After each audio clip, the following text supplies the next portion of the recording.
Hey guys, welcome to Travel Feels. Today we're going to talk about how to take your Instagram stories to the next level. So I've been experimenting with Instagram stories a little bit over the past month, trying different techniques, different ways of filming, different ways of editing and putting them together, and just testing out different formats for Insta stories. And I'm sure you guys saw Peter's video on Instagram stories with Jesse. Jesse just kills the stories. You should definitely go check him out if you don't already do so. But I wanted to show you what I've come up with filming, editing, and exporting the Insta stories. And this would be the perfect time to go and follow me on Instagram. Go check out my feed on there.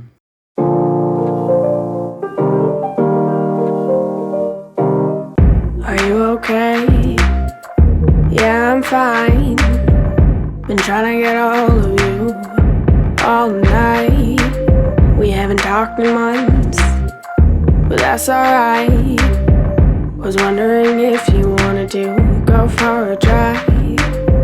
It's fine by you, I'll take. One of the best ways to take your Instagram stories to the next level is to actually just shoot them and edit them and then put them on Instagram instead of just shooting individual clips and posting them one after another. Not too many people are doing this right now, so you end up being unique and just being different from all the other guys that are doing Instagram stories, which means your Instagram stories are gonna be better than anybody else's. So there's two ways that you can go about this. One is to just film vertically on your phone or on your camera, film vertically, and that's gonna be the most optimal for Instagram. But the option B is to actually film in 4K and then just choose a section of each clip and then edit those together and make an Insta story from that. So I think if you're only filming with your phone, then I think you should definitely go with the vertical way, option A. But if you're filming on a different camera, I actually like to do option B, and that's because I can still use that footage for other things. But if I filmed everything vertically, then I could only use it for Instagram basically.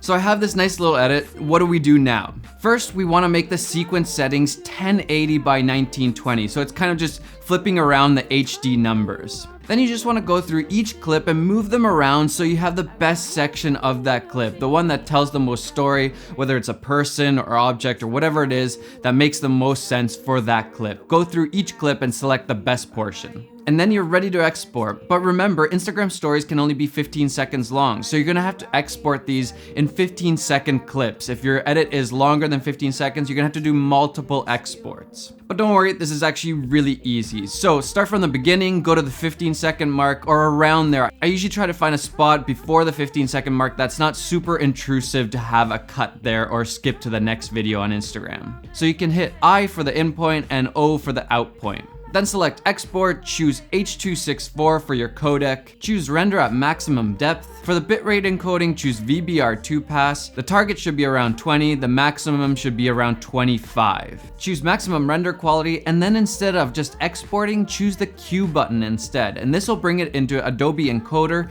and you can have a whole bunch of exports and then just press play and it'll go through all of them.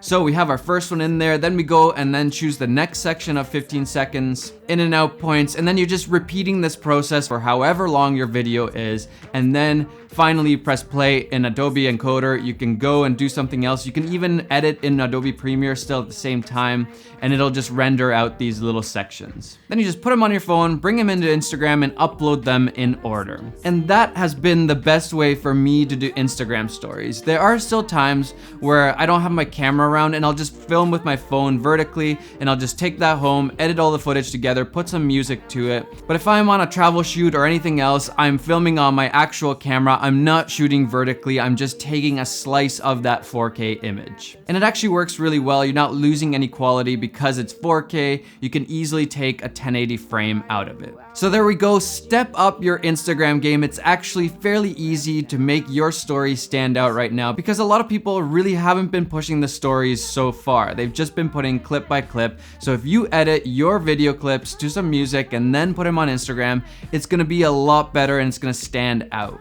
And remember, tell story. Make a little story out of them. That's why they're called Instagram stories. Don't just add random clips. Figure out a little sequence of clips that makes a nice little story for all your friends and all your viewers to enjoy. That's it for me, guys. If you like this video, hit that like button. Go and follow me on Instagram. Guys, enjoy the filmmaking process and go get some of those travel feels.